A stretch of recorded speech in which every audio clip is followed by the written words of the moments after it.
Abrimos aquí nuestro Distrito Clima con Santiago Gaztelumendi, director de estrategia y coordinador de Euskalmet, la Agencia Vasca de Meteorología. Santi, kaixo, arratsaldeon.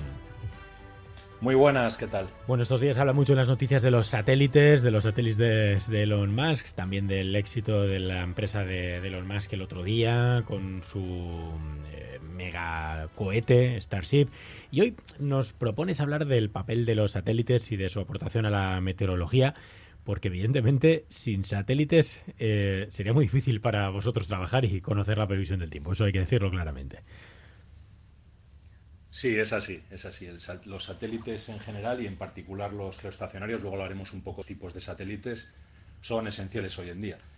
No solamente a nivel local, sino sobre todo a nivel global, en lo que tiene que ver con que son una herramienta fundamental, por ejemplo, para que funcionen correctamente los modelos numéricos, los famosos modelos del tiempo, ¿no? que usamos todos. Entonces son esenciales hoy en día. Uh-huh. ¿Cuál es el satélite del que se nutre Euskalmet en este momento?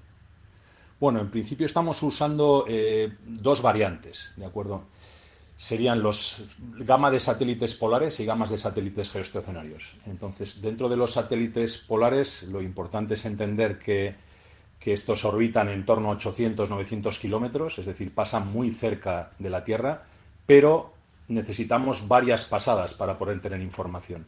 Entonces, este tipo de satélites, que son la línea, pues no sé, por ejemplo, Terra, Aqua, Sentinel, METOP, etcétera, estos nos pueden llegar a dar resoluciones de información en el suelo, sobre todo para cubiertas del suelo, para temas agrícolas, etcétera, que pueden rondar de 10 a 60 metros, es decir, una resolución muy exacta. A cambio, tenemos esa información, imaginaros, cada día, cada 2 días, una única, o sea, información de una pasada cada día o cada 2 días. Uh-huh. Lo más importante en nuestro negocio, en la meteorología, ¿cuáles serían? Los satélites geoestacionarios. Esto, la gama, sobre todo en nuestro caso, la gama Meteosat. Ahora estamos ya en la tercera generación. Entonces, recordaros que los satélites geoestacionarios son satélites que están en órbitas, están altos, cercanos a los 35.800 kilómetros, ¿vale? Nada que ver con lo que acabamos de decir, 800 kilómetros frente a 35.800. Claro. Pero ¿qué ventaja tienen? Están sobre el ecuador y siempre están en el mismo punto, en la misma visual, en el mismo punto del cielo. Entonces, estos satélites nos permiten hacer, mediante algunos barridos que luego podemos explicar, y nos permiten tener información cada 15 minutos. O sea, nada que ver con lo que hemos comentado antes de un día que hay que esperar para tener información, ¿no? Cada 15 minutos. Incluso el Meteosat tercera generación nos permite tener información cada 10 minutos, y lo que llamamos Rapid Scan, que es un escaneo rápido particular de alguna zona del globo, particularmente de Europa, iría hasta los 2,5 minutos. Por contra, los píxeles que vemos, la unidad de información geográfica, en vez de tener esas resoluciones que decíamos de 10 metros, pongamos por caso, aquí tenemos que hablar de varios kilómetros, de 2-3 kilómetros cuadrados, una cosa así. Claro, y hay un satélite, digamos, para cada país, o no sé si continentes tienen su propio satélite, porque claro, a mí me viene a la cabeza Meteosat, sobre todo, ¿no? Y todos hablamos de satélite del tiempo, pensamos Meteosat, pero ¿a quién nutre? Bueno, pues imaginaros que está directamente en el ecuador, más o menos en la vertical, imaginaros, de Europa. Entonces estaría nutriendo sobre todo a la parte del hemisferio que está detectando, y sobre todo está puesto por consorcio de empresas, más que de empresas, de organismos, de instituciones europeas, uh-huh. Y nutre sobre todo a esa parte del hemisferio, África y Europa, fundamentalmente. Fijaros que como está sobre el ecuador, las imágenes mejores las va a sacar sobre el ecuador, va a tener más resolución. Imaginaos una cámara que está ahí arriba montada, ahora explicamos un poco esto, estaría sacando imágenes del ecuador. Imaginaros una cámara encima del ombligo. Sí. Ese sería el ecuador. Y ahora desde esa cámara queremos hacer fotos de Europa, que estaría en los pies, entonces tendría cierta inclinación. Entonces vemos que tiene que haber diferentes tratamientos de imágenes. Y luego es importante entender que, claro, cada país, cada gran institución, la NOAA americana, por ejemplo, tiene otro, Japón tiene otro, y siempre están de la misma forma, es decir, sobre un punto del ecuador, pero cogiendo la parte del hemisferio que interesa a quien pone los fondos para el satélite. Claro. Y luego un aspecto también importante es que cuando hablamos de los satélites estamos hablando como si dijéramos del continente, no del contenido, es decir, ese es como si dijéramos la aeronave que transporta lo que nos interesa, que son los sensores. Y en este caso los sensores, decíamos antes a modo de ejemplo, imaginaos una cámara sobre el ombligo, bueno, pues son cámaras que tienen hasta 12, 16 canales espectrales. No ven solo en el visible, como podemos ver nosotros con los ojos, sino también tienen las típicas gafas que puede tener la Archaña para ver de noche, las gafas infrarrojas o algún cazador.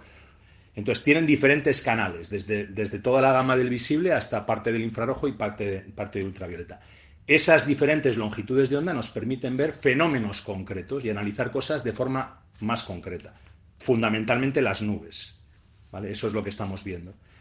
Y luego otra curiosidad también, los satélites de tercera generación ya empiezan a montar los geoestacionarios, empiezan a montar sensores activos.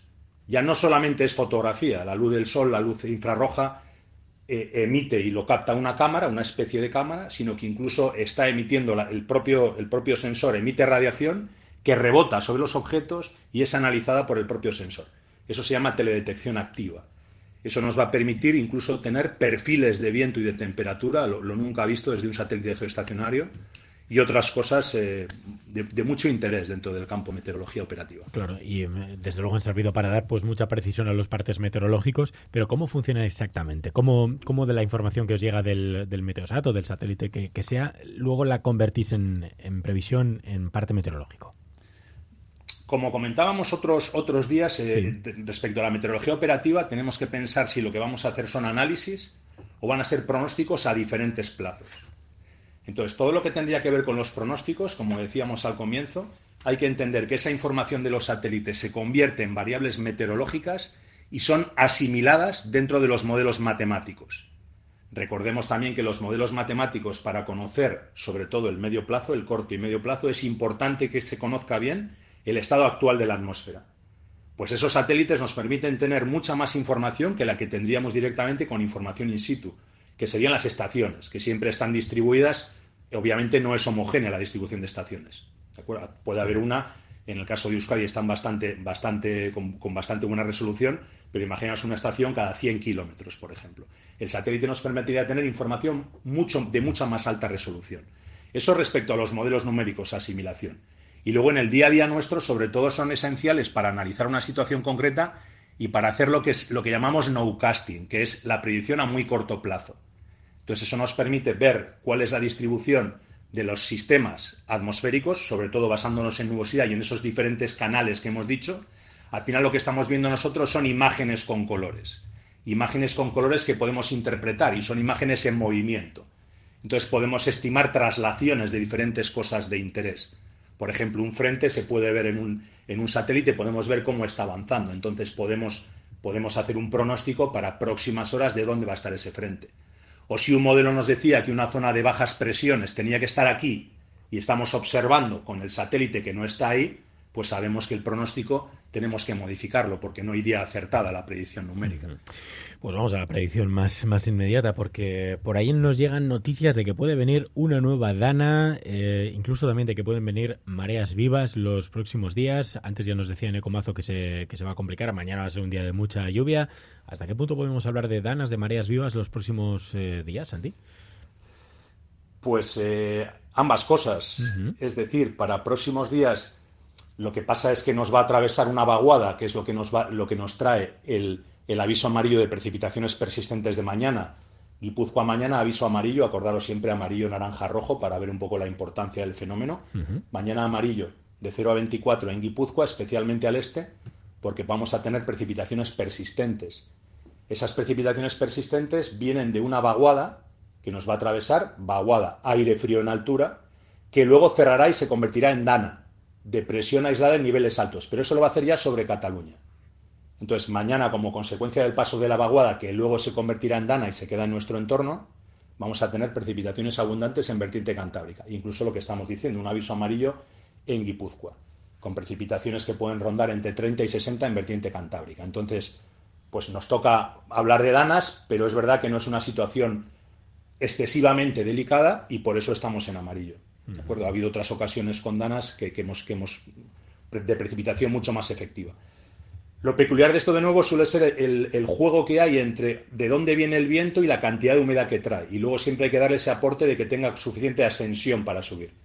También recordamos aire cálido en el suelo, aire frío en altura. Eso significa que puede haber movimiento vertical. Eso siempre va a generar nubosidad. Y luego comentabas también para mañana. Para mañana también tenemos algún aviso amarillo por impacto en costa. fundamentalmente por rebases. ¿De dónde viene ese aviso amarillo de nuevo? ¿De dónde viene ese aviso amarillo? Bueno, tiene que ver sobre todo con los momentos de las pleamares, porque volvemos a rondar los famosos 5 metros de nivel del mar, astronómico más meteorológico, ¿vale? Y en ese contexto tenemos altura de ola no suficiente para tener que dar un aviso por navegación, porque va a estar por debajo de los 3,5, 3 metros incluso puede estar por debajo, pero sí puede tener cierto efecto de que haya ciertos rebases, particularmente en los momentos de las pleamares, y particularmente en las zonas expuestas del litoral. Lo que pasa que con esos 5 metros también sabemos que en alguna otra zona que no está expuesta al oleaje también se puede producir algún rebase por el puro efecto de la marea. Y luego también hay que tener en cuenta que va a estar precipitando, ¿de acuerdo? Con lo que eso tiene que ver con alcantarillados y demás. Pero bueno, es rondar 5 metros. El último episodio que tuvimos, aunque no llovió, acordaros que estábamos por encima de los 5,15. ¿De acuerdo? Entonces, en principio, un amarillo. Es lo que toca en estos tiempos del otoño. Oye, y por último, he leído como que vienen polvo del Sáhara o, bueno, vientos con polvo del Sáhara por el sur peninsular. ¿Podrían llegar aquí al norte de la península? En principio te diría que no está previsto para próximos días. Polvo del Sáhara. ¿Cuándo nos llega polvo del Sáhara? Pues intuitivamente es fácil de entender. Nos hace falta que algo levante la arena y el polvo que hay en esa zona de África y que lo traslade hacia nuestra zona, ¿no? Entonces, fundamentalmente eso va a pasar y exclusivamente con componente sur. Como hemos tenido el Slexley por ahí afectando a la península ibérica, que ha traído cierta precipitación, sobre todo parte sur de Portugal y Andalucía, fijaros que ahí si ponemos una baja, una depresión, conseguimos las depresiones giro antihorario, en el sentido contrario a las agujas del reloj, conseguimos tener ese efecto de viento sur. Por lo tanto, potencialmente se puede levantar aire del Sáhara y que nos pueda llegar, potencialmente. Pero claro, para que nos llegue nos haría falta una situación mucho más estable, más anticiclónica.